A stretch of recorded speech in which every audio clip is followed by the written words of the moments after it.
Hello, friends. I'm glad to see you here, where together we search for simple and positive ways to live more easily and joyfully. Tell me, are you familiar with this feeling? Silence, evening, you're comfortably settled with a book or in front of the TV, and suddenly, that annoying, persistent sound, ringing, buzzing, hissing, squeaking, it can manifest in different ways, but it's always an unwelcome guest in your head. Yes, I'm talking about noise in the ears, or, as doctors call it, tinnitus. Many of us, having crossed the 65-year threshold, simply write it off as age-related, thinking, old age is no joy, or my ears aren't what they used to be. But have you ever considered that this intrusive sound might be more than just an annoying nuisance? Imagine the tiny, delicate hair cells in your inner ear. They are like the strings of a harp, capturing the sounds of the world. With age, and sometimes due to other reasons, these strings can become damaged or receive inadequate nutrition and oxygen due to changes in blood vessels. And then the brain, not receiving the usual signals from the outside world, begins to hear its own internal noise, like an old radio picking up static. But what if this noise isn't just static? What if it's a quiet knock at the door, warning of a guest you weren't expecting at all? Sometimes, not always, but sometimes, this noise can be an early signal that somewhere in your body, in your blood vessels, nervous system, or metabolism, a more serious problem is developing. We're used to brushing it off like an annoying fly or drowning it out with the TV volume. But today, I want to suggest looking at it differently. To understand why it's so important to listen to this signal, I promise that by the end of our conversation, you'll understand your body better and perhaps take the first step, not only towards reducing this noise, but also towards taking care of your overall health, feeling more peace and confidence. No complex terms or frightening diagnoses, just understandable explanations and real-life stories. Let's figure this out together. Stay with me. And the first aspect this noise might point to concerns how blood flows through your vessels, especially those supplying the head and brain. Imagine a riverbed. If it's clean and wide, water flows freely. But if dams or narrow sections appear, the water pressure changes and turbulence occurs. Something similar happens in our blood vessels with atherosclerosis, when plaques build up on the walls, or with high blood pressure, hypertension. Blood doesn't flow as smoothly. Its current becomes turbulent, pulsating. And these changes in blood flow near the sensitive structures of the ear can be perceived as noise. Let me tell you the story of Arthur, who is 72. Arthur had always been an active man, worked as an engineer, and prided himself on his sharp mind. But for the last couple of years, a pulsating noise in one ear began to bother him, especially noticeable at night. He brushed it off. Nonsense, it's just age. His wife urged him to see a doctor, but Arthur resisted. What would I say, that my ear is throbbing? They'll laugh at me. He became irritable, slept poorly, but stubbornly blamed it all on fatigue. Internally, of course, he was worried, but he was afraid to admit it, even to himself. Until one day, during a routine checkup with his GP, which his daughter practically dragged him to, his blood pressure was measured. It turned out to be high. The doctor, hearing his complaint about the noise in his ear, immediately connected the two facts and ordered further examination of the blood vessels in his neck and head. It was discovered that Arthur had early-stage atherosclerosis of the carotid arteries and persistent hypertension. The noise in his ear was, essentially, an auditory SOS signal from his vascular system. When he was prescribed therapy to lower his blood pressure and cholesterol, the noise didn't disappear completely, but it became significantly quieter, no longer pulsating and intrusive. Most importantly, Arthur realized that this noise had helped him notice and manage serious risks to his heart and brain, such as heart attack or stroke, in time. He later said, "That ringing turned out to be my guardian angel, albeit an annoying one." You see, your ears are very delicate instruments, highly sensitive to the slightest changes in blood supply.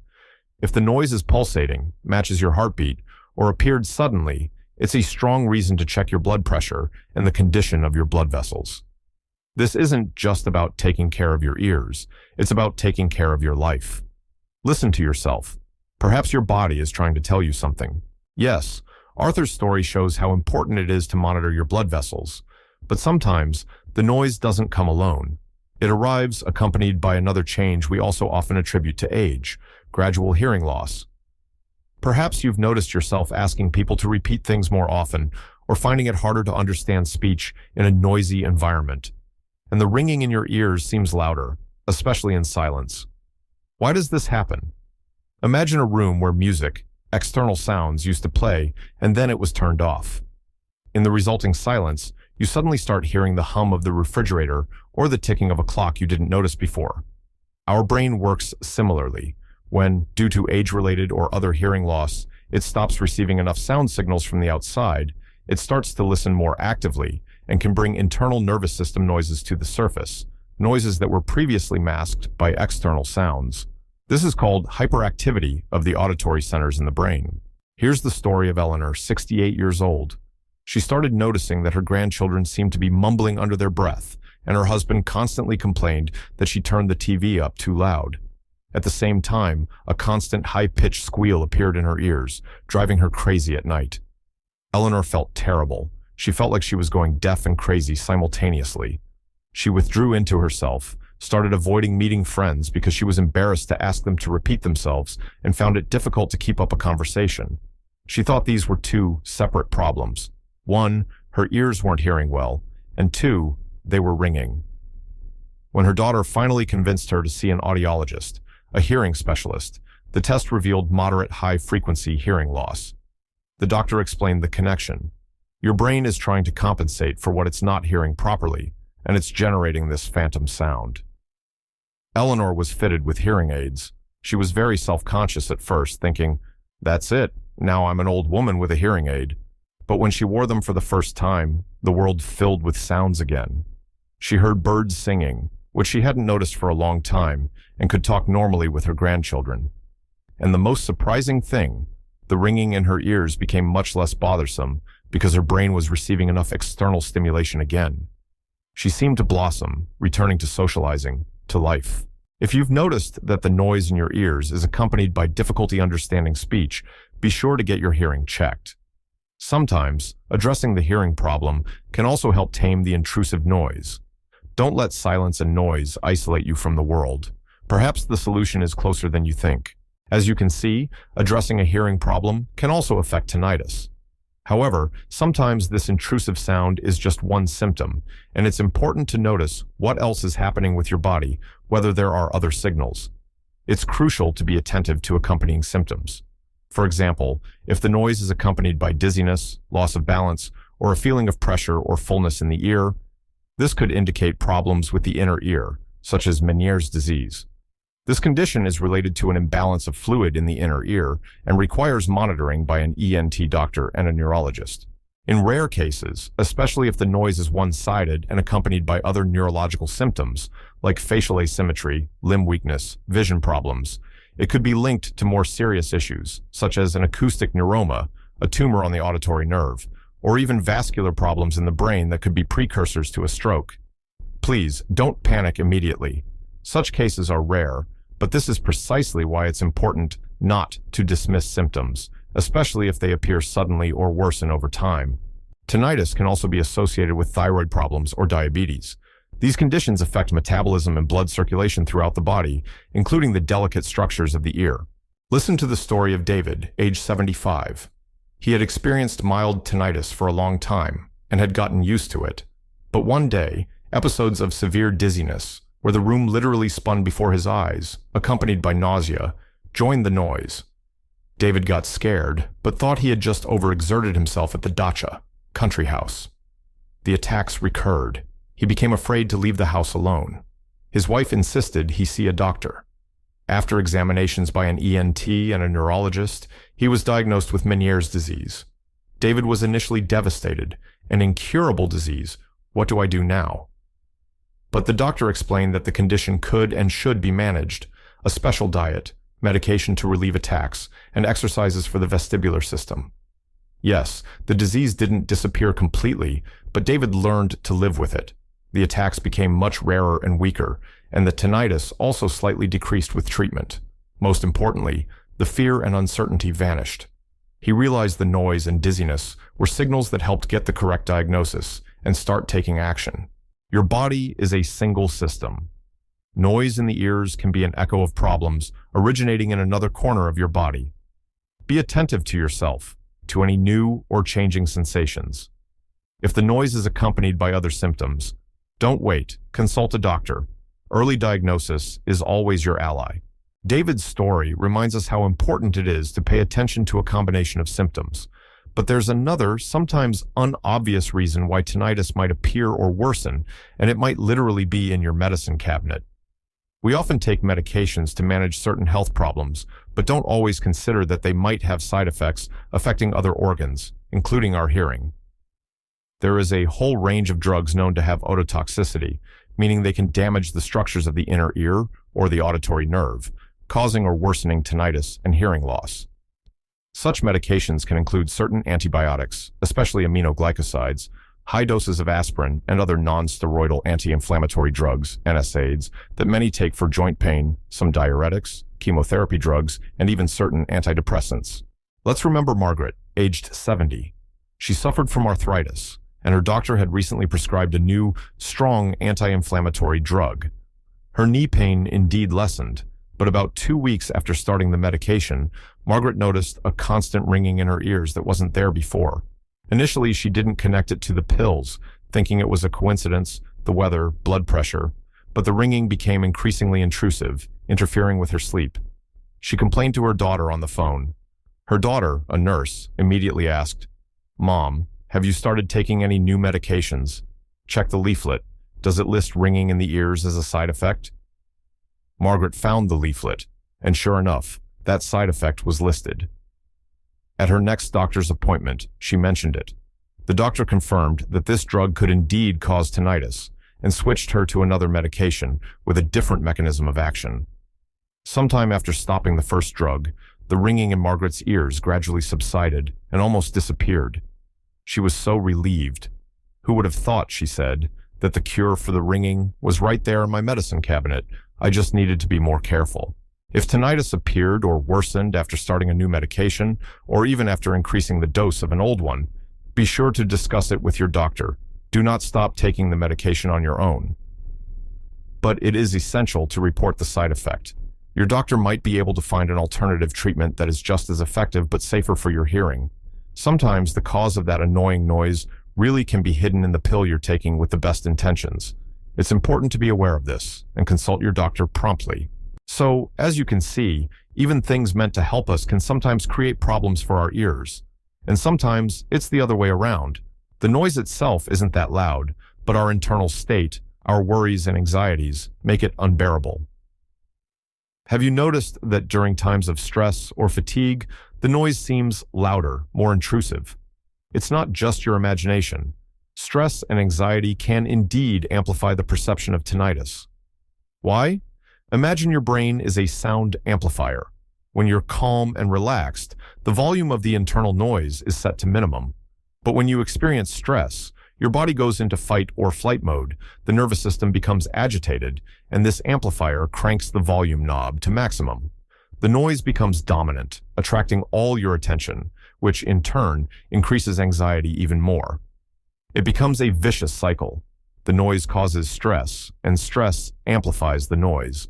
The story of James, 69, is very illustrative. He had recently retired from an active job and felt lost, useless. Insomnia began, along with anxious thoughts about the future. Against this backdrop, his long-standing, barely noticeable tinnitus suddenly turned into a deafening roar that haunted him day and night. James became obsessed with the noise, constantly listening for it, searching for ways to silence it, but nothing helped. He started avoiding silence, constantly keeping the radio or TV on. His wife saw his suffering and convinced him to see a psychotherapist specializing in issues of the elderly. James was skeptical at first. What does a psychologist have to do with it? It's ringing in my ears, not in my head. But the specialist explained the connection between stress and tinnitus, taught him relaxation techniques, breathing exercises, and methods for shifting attention. Gradually, James learned to manage his anxiety, found new interests in retirement, and improved his sleep. The tinnitus didn't disappear completely, but it stopped being so overwhelming. James learned to ignore it, to perceive it as background noise that no longer controlled his life. He realized the problem wasn't so much the noise itself, but his reaction to it. If you feel that your tinnitus is closely linked to your mood, stress level, or sleep quality, perhaps it's worth paying attention to these aspects. Relaxation techniques, meditation, light physical activity, sufficient sleep, pleasant social interaction, hobbies. All these can help break the vicious cycle and reduce not so much the noise itself, but its negative impact on your life. By calming the mind, we often quiet the intrusive ringing in our ears as well. James's story is very telling. Sometimes the root of the problem isn't the sound itself, but our reaction to it, amplified by stress. We've looked at so many different possibilities: blood vessels, hearing, other illnesses, medications, emotions. How can you figure it all out? How can you understand what exactly is happening in your case? There is only one answer, and it's very important. You need to see a doctor. Self-diagnosis here is not only useless, but can also be dangerous. You might miss a truly important signal, or, conversely, work yourself up and get scared when the cause is quite harmless. A doctor, ideally an ENT specialist or an otoneurologist, as well as an audiologist, can conduct the necessary examinations, check your hearing, audiometry, examine your ears, measure your blood pressure, and, if necessary, order an ultrasound of blood vessels, an MRI, or other tests. Only a specialist can assess the whole picture comprehensively and suggest the most likely cause of the noise in your specific case. Remember the stories of Arthur, Eleanor, David, Margaret, and James. In all cases, visiting a doctor and getting a diagnosis was the starting point for improvement. Even if it turns out that your noise is indeed mostly age-related hearing changes and there's nothing dangerous behind it, that knowledge alone will bring you immense relief. Imagine Helen, 71 years old. She was also bothered by ringing in her ears. Having read all sorts of scary things online, she was beside herself, imagining the worst diagnoses. Finally, overcoming her fear, she went to an ENT doctor. She was thoroughly examined and her hearing was checked. The doctor said, "Helen, you have age-related hearing loss and associated tinnitus. I don't see anything life-threatening. Yes, we probably won't be able to eliminate the noise completely, but there are ways to learn to live with it and notice it less." He told her about sound therapy, using background noise to mask tinnitus, and advised her to avoid complete silence, especially before bed. Helen left the office feeling immensely relieved. Yes, the noise remained, but the fear was gone. She knew the cause, knew it wasn't dangerous, and received specific recommendations. This knowledge restored her peace of mind and sense of control. Therefore, my dear friends, my main advice today stems from all these stories. If the noise in your ears bothers you, interferes with your life, appeared recently, or has changed its character, do not postpone a visit to the doctor. Don't guess. Don't torment yourself with uncertainty. Finding out the cause is already half the battle. It's an act of care and respect for yourself, for your health. Knowledge is your strength and your peace of mind. My dear friends, we have reached the end of our conversation. We've seen that noise in the ears isn't always just an annoying trifle to be endured. Sometimes it's a quiet but persistent signal from your wise body asking for attention. It might be a clue about the state of your blood vessels, hearing, nervous system, or even a reaction to medication or stress. The main thing is not to ignore this signal. You have lived a long, rich life, accumulated invaluable experience and wisdom. You deserve to feel well, calm, and confident at any age. Listening to yourself, seeking help from a specialist, this is not a sign of weakness, but a manifestation of love and respect for yourself, for your body, which has served you faithfully all these years. Don't be afraid of change. Don't be afraid to learn more about yourself.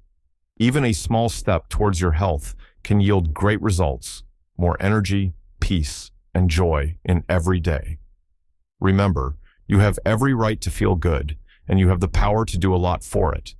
Take care of yourselves, and may there be more harmony and quiet joy in your life.